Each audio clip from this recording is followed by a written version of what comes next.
Can somebody explain to me how the baby mamas is doing better than the dads and they got the kids?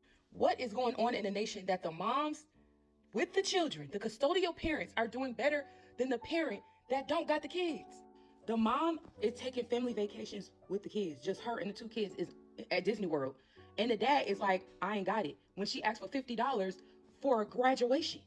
What is going on? The mothers are doing everything and thriving, and the dads is just trying to get by every week. And I do not understand. Moms literally have daily expenses. I mean, every single day they are spending money on providing for the children that they created with this other person who can't even give them $20 when they ask, can I get some gas money to take our kid to school? I ain't got it.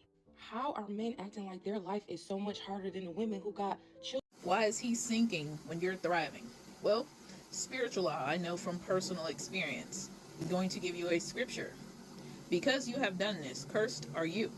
You will crawl on your belly and eat dust all the days of your life. This is in Genesis. When you cross or betray someone who is covered, someone anointed, someone favored by God, there are consequences that go beyond this lifetime. You don't evolve. You don't thrive. While you're parenting as a mother, it is a real struggle.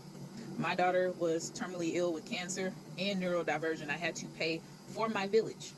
With that being said, I paid for cancer, stroke, heart transplant review teams, home health, medical devices, all types of things, medications.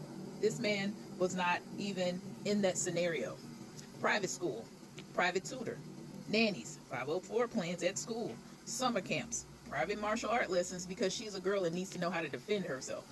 Oh, and private piano lessons. Also, global travel, full college tuition, $15,000 business loan to start up her business. First car in high school was a Toyota Camry XLE 2019. She totaled that. Then she moved on to a Nissan Altima. It was a 2020, fully loaded as well, both from the dealership because who wants to see a shade? Mind you, in that time, that man didn't, he was like, I don't know if he had transportation. I don't know. What I'm saying is he was not doing well to where he said, well, I should have stayed with your mom.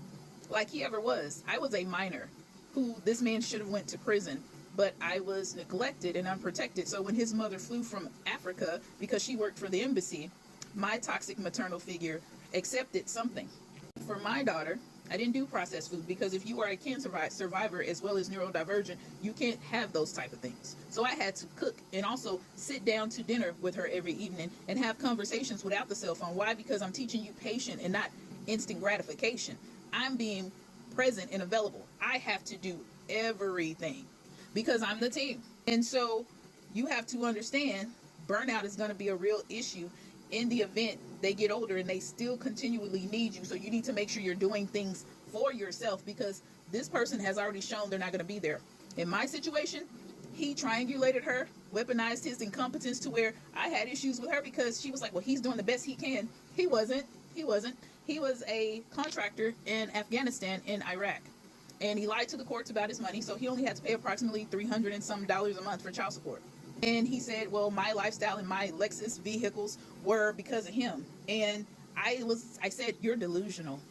Me and her would travel globally, fly here and there to Houston to see her other cousins for play dates because when you have an only child, they don't have anybody. And they're always complaining. And it was just one of those things that I just got through it.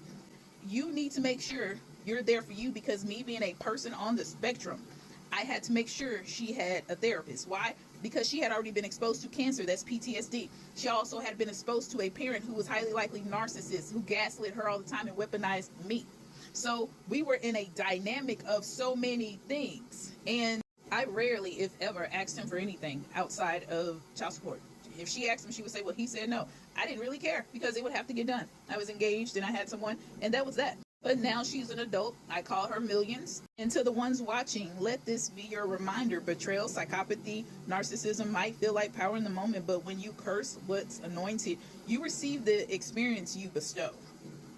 Over entire lifetimes, even later, I just watch it unfold as the seer because these people have chose a serpent experience. I'm not going to be mad about it.